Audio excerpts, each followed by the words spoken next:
that's it. I'll try to enjoy the sport, enjoy having friends, getting together and talking about what we love the most. Nice. Before we move on, can I get you a bottle of water? I totally forgot to bring you a bottle of water. No, it's okay. Yeah. I'll keep on drinking the coffee. Okay, so now as Hamad, the strength coach, so we'll go into something called Eat, Sleep, Train, Repeat, where we ask you strength code questions and you give us the answer for whatever you feel. So training schedule for the year, do you generally break it down into blocks? Yeah. Do you have everything scheduled out for the year, or do you take it month by month, 2 months by 2 months? For the people that I coach. Yes. Mostly if they have a competition, like I have people in college, they have the university, one of them, they will compete in bench, AUS. university competition. Some people have like a gym competition. I will just have the date and time and try to schedule it. Others maybe don't, so I will just pick up a date with its cycle like of 12 weeks or. Beautiful. Okay. And then we'll have like a gym test. Mostly like some of them, if they will travel and try to adjust travel, vacation, business trip, whatsoever, try to adjust the training according to their program. So 12 to 16 weeks, ideally you would say would be the best, generally when you're coaching people? Yeah. And yourself, when you're training for the World or World Championships? Mostly the same, 12 to 16 weeks. So 12 to 16 weeks of serious, like just head down, only powerlifting. Yes. Now, from what I gather, you're a scientist and you're an engineer, and you have a very, very busy life there as well. You're also a father and and a husband, and also you are a national level powerlifter. How do you juggle all these different things? I think that's a big question for a lot of, I would say, people who get married, have kids, they have a full-time job, and they also they have that passion. How do you juggle everything, and what tips do you have for that? Well, first of all, it's a compromise. For this life, I gave up like some social gatherings. I don't go to like much of the weddings or social gatherings, dinner, invitations whatsoever, that much. And some people will go like, have time to spend. Let's all go and stay, like talk and chill out in a coffee shop for an hour or two. I don't do that. When I do that, it should be with the kids and family because it's a priority. When I do that, it will be like for something useful, not just wasting time. So you'll compromise. Some people like to go and play cards. Some people like go and play billiards. I used to play billiards very good. I was like a professional in it. But no. Snooker club, right? Snooker club, yeah. Yes, right now I go there and let my son beat me in it, and that's it, just to freshen up.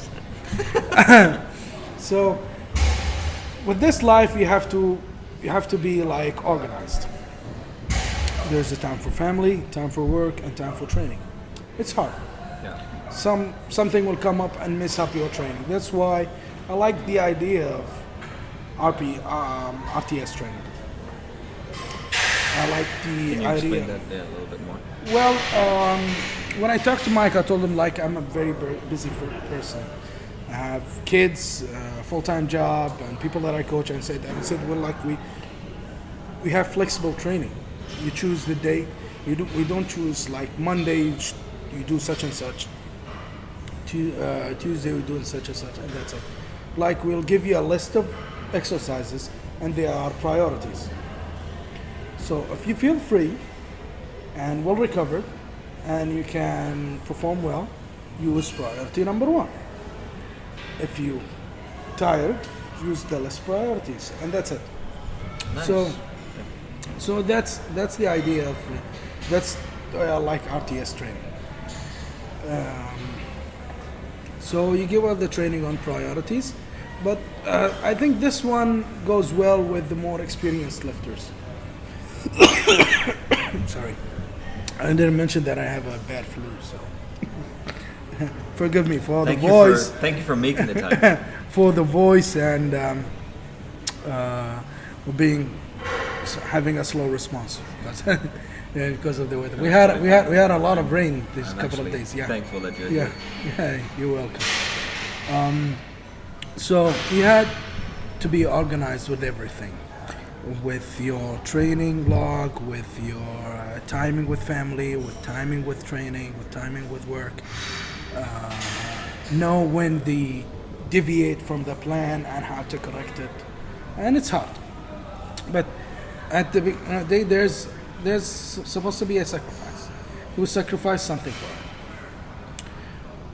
Some people, sometimes you train during the weekends. Some people will say, well, the weekends I need to go and chill out with my friends and have a takeout, hang out there, go to a trip, go camping, whatsoever. Sometimes you can't have that. Yeah. So there's a compromise.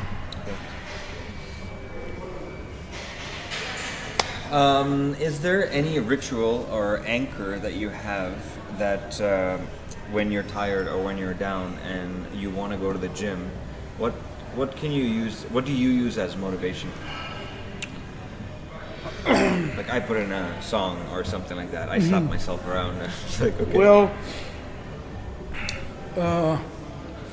there's one of the lifters that I respect most about what he's saying and what he posts on Instagram. Ray Williams. I've seen Ray Williams when he works hard, and I see the videos of Ray Williams, and plus that I've seen a lot of photos with his family and kids, and I believe they are his biggest motivation. And then I look up to my kids, my family, and so on, and I say like, this would kind of motivate me to train. Okay. I remember my kid was watching me like doing the IPF Worlds, and he said, well, I've seen your dad lifting, and you got like three reds, the same as failing my math test. It's simple and silly. Sometimes a few words from a silly kid will motivate you. That's what I like about Ray Williams. He was like almost like relating to his strength to God, to his family, to other people who can push him. And I didn't mention that he's a very humble and nice person. When I talked to him, he was really nice, really nice. And I will look to other lifters also and say, while I am busy and tired, they have their own lives and they are working hard. Yeah. So if I want to be like them, I have to do like them. That's it. Like Grant Higa, family man, working hard, and he was training much harder.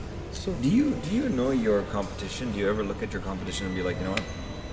He's doing that. I gotta get to the gym. I gotta get my ass to the gym, and this is what I do. This is what I do. But I don't feel, for the time being, I think I don't take them as my competition because lots of people are way stronger than me. There's a huge gap between every day me. there's someone new. Yeah, but my competition is the numbers that I want to reach.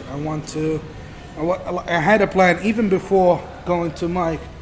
I had a plan like in my 40s, where the plan is delayed because of that. I said like in 40, 41, I'll be like squatting 300 kilos. That's it. This is my plan. At age of 35, I had this plan. I was like, I will do like 210 kg bench. This is my plan. I'm close. Yeah. There's something happened. I had an accident, but I'm close. It will happen. Eventually it will happen. And this is what I think about. I have a plan. I have to reach that goal. That's it. I look to other people to say, well, this guy is working hard. I have to work hard, just to motivate me, but not saying, well, I have to be better than this one. No. Yeah, no, just Well, yeah. If you can be uplift somebody and Motivating, win, yeah. yeah, it's motivating. But the thing that motivates me most is like I have a plan. I need to reach this number. okay. I have a plan. I have to work hard. I'm just giving that time, which is I can invest it in more better things. I can invest it in my family. I can invest it in my just invested in my friends. I can invest it in many things. Yeah. But I'm investing this time on my strength and my training, so I have to do it.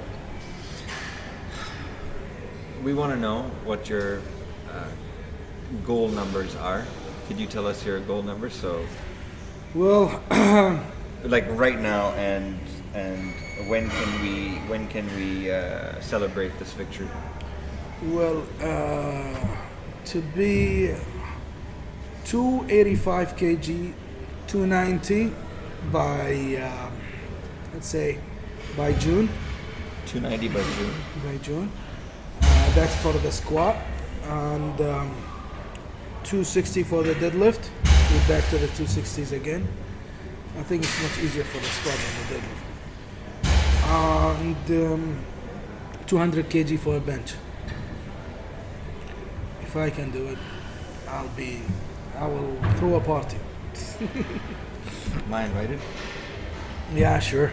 290, 200, and 260. 260. Yeah.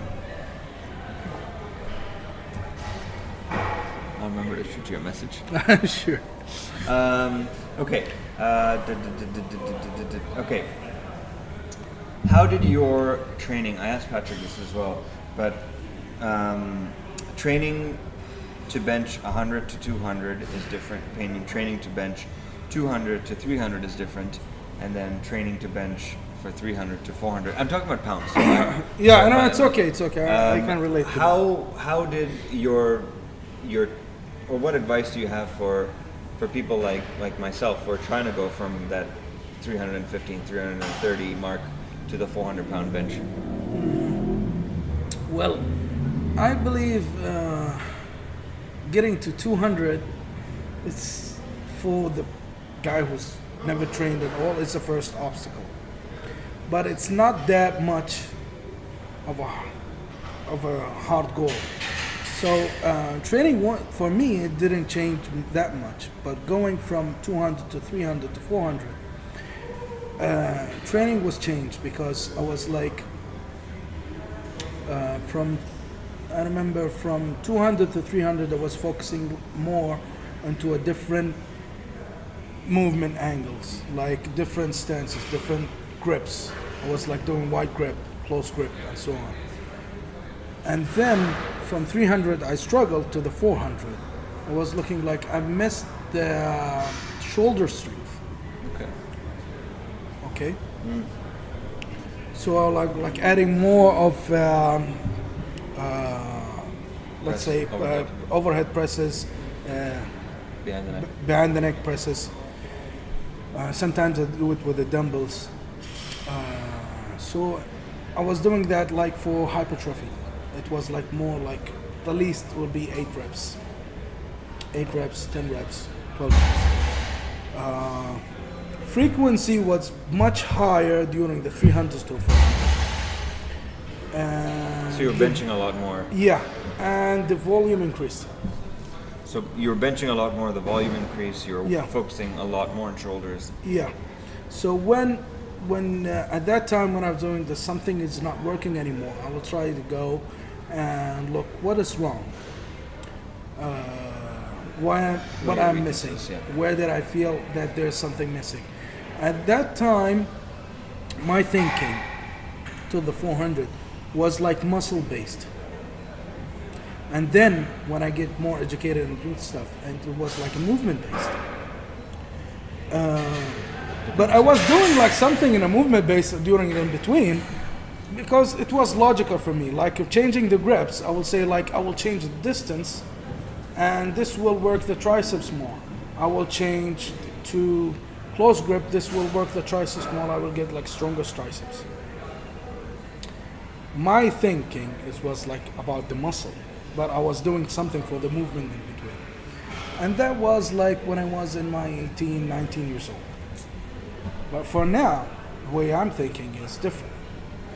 I will try to analyze the movement and see where the weaknesses are. Yes. I will see.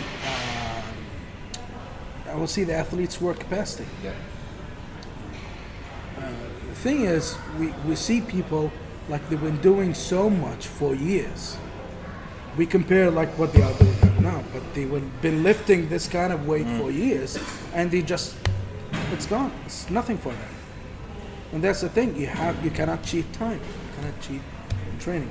You have to work like with the 300s. You have to work with the 300s, like lift them like 1,000 times just to be easier. And sometimes this happens. Like I've been doing like 180 kg for almost like the last 10 years. And 180 kg is like my baseline. If I like train not much as hard, 180 kg will be like my baseline. I won't go below that. 180, 170 kg. Okay? So then you will go with the volume, with the 70% or 80%. You improve that kind of volume and just break that barrier. Amazing. And this is what I've done, and this is what I'm doing right now, and I think it's working fine. Mashallah. And if it's working, if it ain't broke, don't fix it. Yeah, right? Favorite accessories. So these are just like one movement that you like for the big lifts, the main lifts. So for example, what's your favorite accessory, or you feel like the most bang for your buck accessory is when it comes to the squat? I will say for the 3 lifts, pause.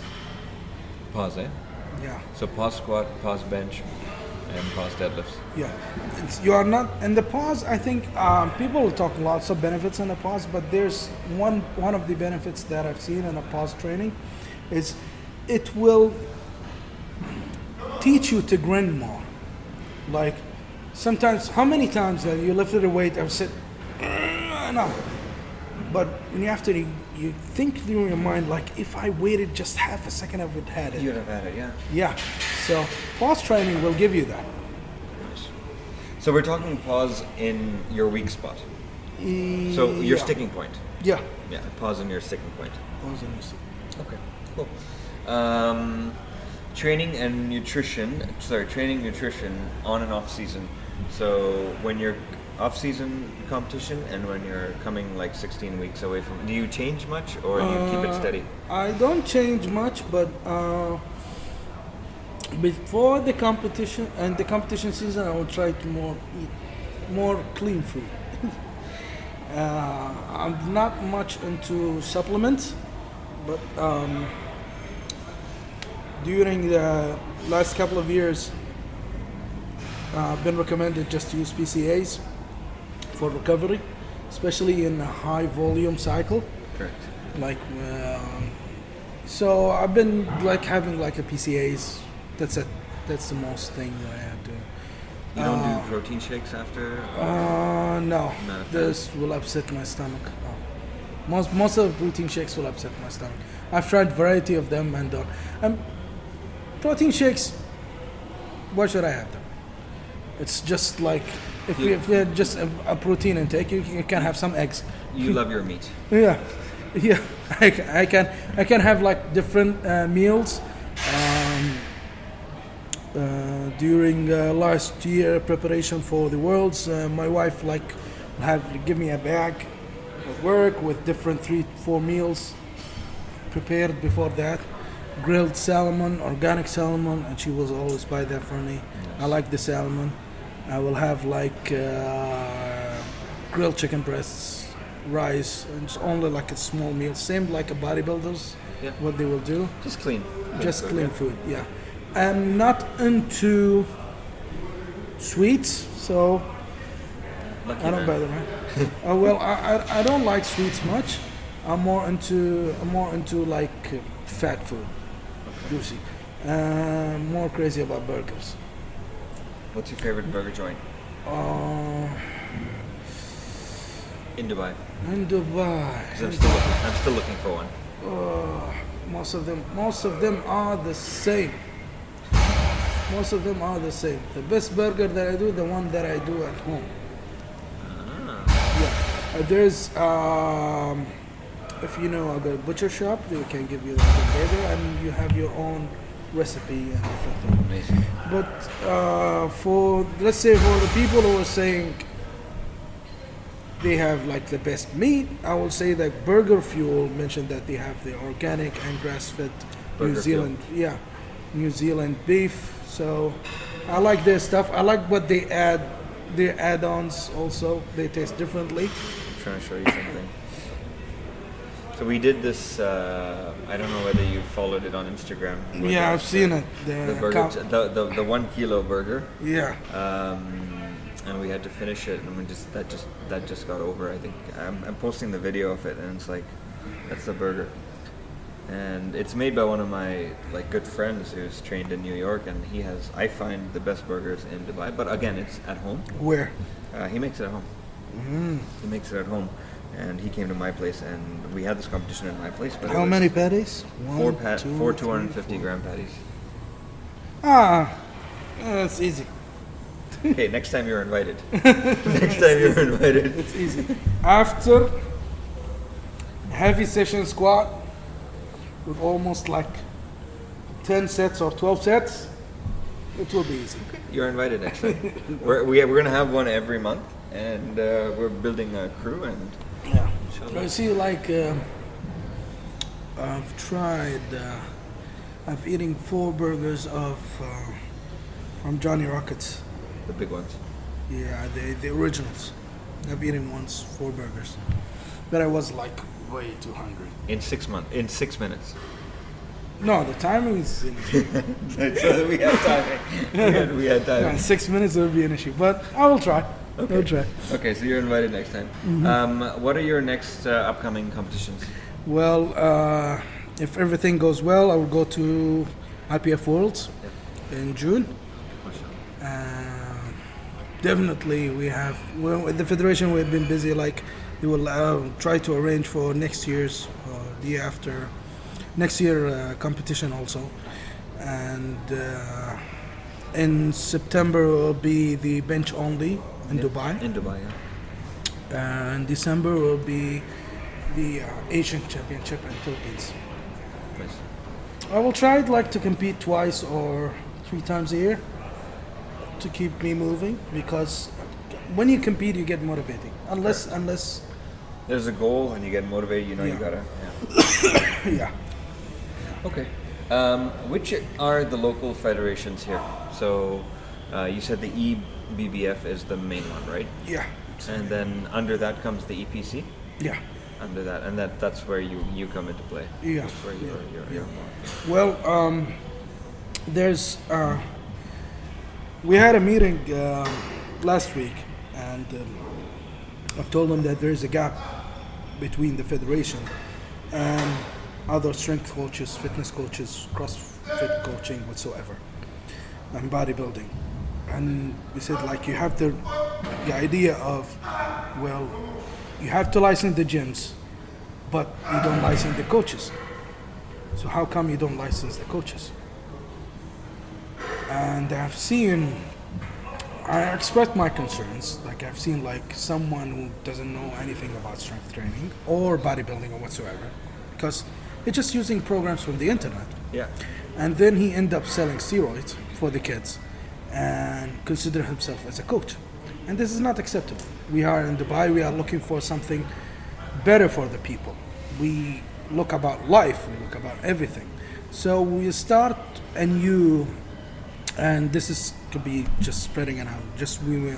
We have a committee, and we will start like look at the licenses again, and look at the different academies who will have just give certificates to the trainers or personal trainers or whatsoever, and fitness coaches or whatsoever. And we'll have different categories. Like, you cannot have a license for coaching everything. Yeah. I see his background. What's he, when he came What's he good at? Yeah, what's his Yeah. specialty? Yeah, like I've seen It's a good idea.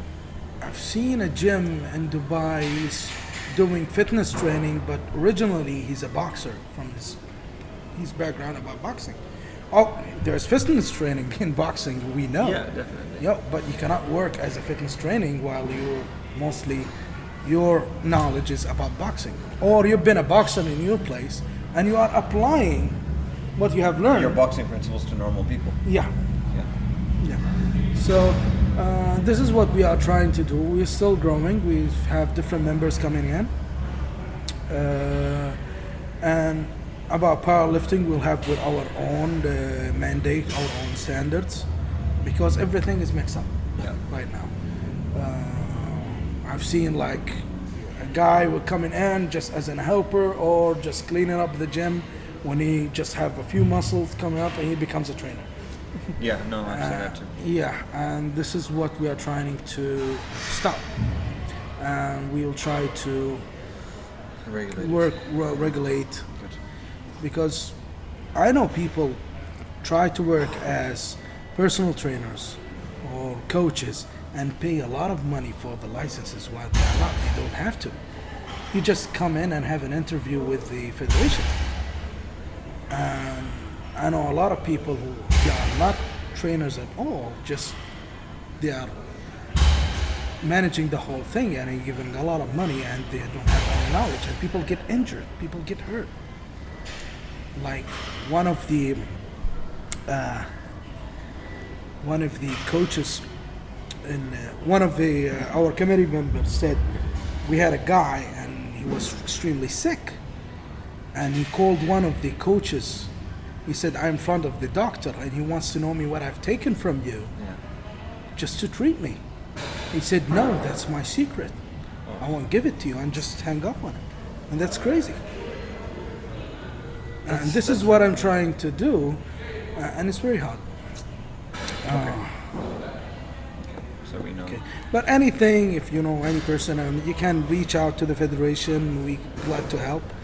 Can people reach out to you as well, like on Instagram? or Yeah, something? sure, no problem. And then you can guide We are trying to. We're thinking on having more meets for the people. like more meat. No, I think competitions. More meat for the people. Yeah, oh sure, I'll be happy to join. More meat and more meat. Yeah, and people tried more to participate from all around the UAE, from Dubai, especially this area of Dubai. Patrick is working hard on this, and I introduced him to the federations members, and hopefully powerlifting will grow more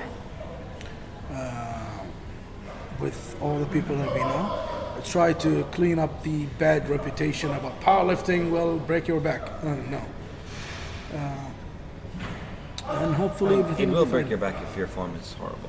Yeah, for sure. Could break your back. Yeah, I've seen a lot of, like, I've seen a guy he's a bodybuilder and he's been competing and posing and he got a nice body. Yeah. But he's giving one of the guys he's training a deadlift, and it was horrible. My form is not perfect, but this is really horrible. Horrible. Yeah. Even the squat is really horrible. I said, what he's doing? Okay. So EBBF, EPC, and people just shoot you a message and you can guide them in the right direction, or reach out to Patrick as well. Sure. Yeah, they can help.